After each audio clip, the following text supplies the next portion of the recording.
It's time now for a look latest in local news. In the news, just a thank you to former Jesup Police Chief Perry Morgan for his appearance on Thursday's Bitch and Bob show, a day after his resignation went into effect and just a week after he resigned from the department. If you missed the interview, it's on our website, and the number of people who have tuned in to listen to the interview is pretty staggering. In the interview, Perry Morgan announced that he will be a candidate for City Commissioner in District 1. That seat in seats for District 4 and 5 in the City of Jesup up for re-election this November. Qualifying begins Monday, August 21st. Also in the interview, he confirmed that he resigned due to a disagreement with the city manager as she instructed him to fire an officer, and he simply refused. He stated in the interview, quote, "I don't have any experience as a city manager," and she, referring to City Manager Rose Marcus, has no experience in being a police chief, end quote. Once again, the full interview online in case you missed it. Chief Perry Morgan, no longer police chief of the city of Jesup. The interim police chief is Chris Hamilton. WIFO had a chance to sit down with him, get his thoughts on his new job and responsibilities. Here, Mr. Chris Hamilton, the interim police chief. First of all, congratulations on being named interim chief. Yeah, thank you, Bob. Appreciate it. A lot of people ask, there's a lot been going on with the police department, sheriff's department. A lot of good work's been done. How's that going to continue? That's what people want to know. It's definitely going to continue. I've been a part of that back here as operations commander and kind of oversaw the unit. They're doing a great job. They're making Jesup look really good, cleaning up the streets, and we're going to keep doing that. We've got a really good working relationship with the sheriff. I feel like I have a great one, so we're going to keep continuing to go. For those listening, how long have you been in law enforcement? Tell us a little bit about your career. Law enforcement, I've been in for about 13 and a half years of law enforcement. I spent 12 years in the Navy before that, so total law enforcement, it's 26 years total doing military law enforcement, but I've been here the whole time at Jesup Police Department. Interested in the full-time job? I will apply for it if it is given me the opportunity. I feel like I prepared myself through this. I worked hard, had a lot of training. I've came up through the ranks. I believe you work hard, you get rewarded. But I put in the hard work, and I feel like the command staff and Chief Morgan did a great job in training us. I think anyone's capable of doing it, but I will apply if it's given me an opportunity. Well, this came quickly. No one saw Perry Morgan's resignation coming, so you were thrown into the fire. So what's your view of a police chief? What's the duties of a police chief, and how do you see your role as police chief? So, yeah, I actually was out all night long Thursday night working a case, and I got about an hour and a half of sleep, came to work, and then got a phone call and said, "Hey, congratulations, you're the interim chief."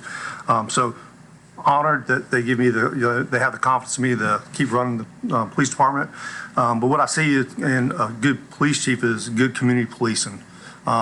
Be transparent with the community. We're going to be fair and just be honest and treat people the way you want to be treated. And but I think community policing is really big. We need the community's help. There's only 32 of us here. There's 29,000 in the county here. I got a really good working relationship with a lot of people in the city. I've worked general crimes and major crimes for the last almost 8 years here, so I know a lot of people. And I feel like I have a really good working relationship with a lot of attorneys here and all, public defenders or attorneys here in the city, in this circuit and Glenn County circuit. So I think it's going to go smooth. I got a really good working relationship with the GBI.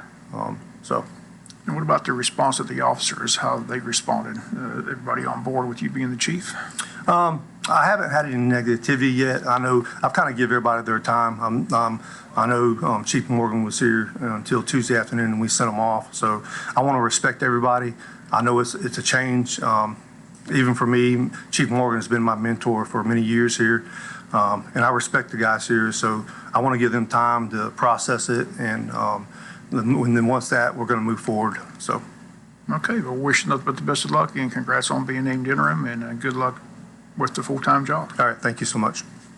Once again, those comments are just interim police chief Chris Hamilton. We'll be back with more news after this word from our sponsor, other commercial messages, so please stay tuned. Bad credit? Slow credit.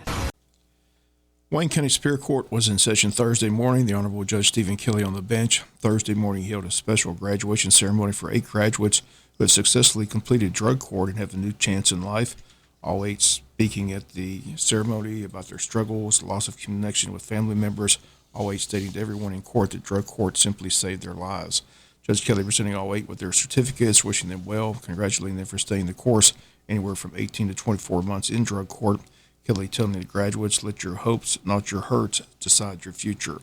Kelly invited the commissioners to the graduation ceremony. Administrator Paul Drawdy, Mike Gordon, and Tim Hopkins in attendance Thursday.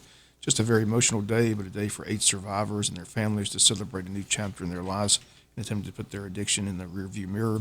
Kelly told the audience that overcoming addiction is one of the hardest things to do, but drug court has paved the way for many to avoid prison and start with a clean slate in society in the eyes of the court. Once again, 8 graduated Thursday from Wayne County Drug Court, again overseen by Superior Court Judge Stephen Kelly. District 5 City Commissioner seat remains vacant, and the governor's legal team still looking into whether he actually has to appoint someone to fill the vacancy, or if the governor can simply let the election in November solve the issue. 45-day period for the city council to select someone has passed, and the council believes the appointment is now in the hands of the governor. Apparently, the governor has been made aware of the situation and the vacancy in Jesup and the fact that the council has not been able to appoint anyone, but they state there's no timetable on when the governor has to make any appointment. Once again, WIFO-FM has been talking with the governor's press secretary, Garrison Douglas. He's been helpful keeping WIFO-FM informed of what's taking place in Atlanta with the governor. Once again, we'll continue to follow the story as it develops. District 5 up for election in November. That seat has been vacant since the passing of longtime Commissioner Ray House, who passed away back on May 27th at the age of 59. Qualifying for that seat also begins Monday, August 21st. Former City Manager Mike Dill says he will be a candidate for that seat. He's one of 3 names submitted to the council for consideration to appoint to fill out the unexpired term of Ray House, but again did not receive the necessary 4 votes by the council for approval. We'll be back with some final news notes after this word from our sponsor, the commercial messages, so please stay tuned. Final notes in the news. We're 3 weeks away from the first day of school in Wayne County. It's the first day set for Friday, August 4th. Open house for all grades in Wayne County will be held on Thursday, August 3rd from 3:30 to 6 p.m. High school is conducting a freshman orientation on Thursday, August 3rd from 12:30 to 3 in the high school auditorium. Some other school notes. The Wayne County School System nursing staff wants to remind parents that there are immunization requirements that must be met before children can attend school in August. Students entering 7th grade next year and all children who are new entrants into Georgia school in grades 8 through 12 must receive 1 dose of the Tdap vaccine and 1 dose of the meningitis vaccine to meet immunization requirements. In addition, all Georgia students 16 years of age and older who are entering or transferring into 11th grade will need proof of a meningitis booster. Immunization requirements for children for all ages can be found on the Wayne County School System's website, which is www.wayne.k12.ga.us. Again, that's for all the school websites. Again, all that information on the school's websites.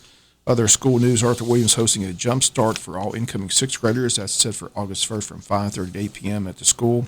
And that 6th grade jump start at Arthur Williams Middle School on August 1st from 5:30 to 8 p.m.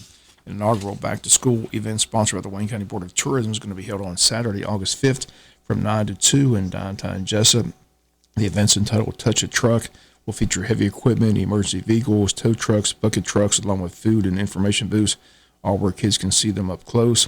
The event will be centered around West Walnut Street between North Macon and Northeast Broad Streets.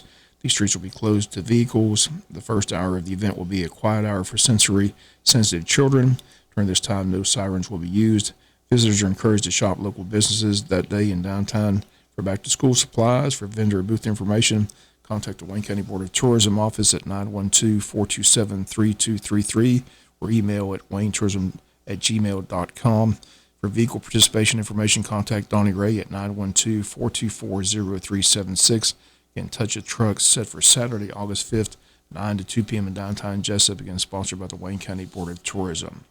And finally, in case you missed it yesterday, if you're a fan of the Food Network, on July 31st at 10 p.m., the show will feature Wayne County and Joseph Puccio and Matt Groover from Smoke Show Mafia Barbecue. They'll be competing on the show. It's a behind-the-scenes view of how barbecue contests are held and interviews the contestants.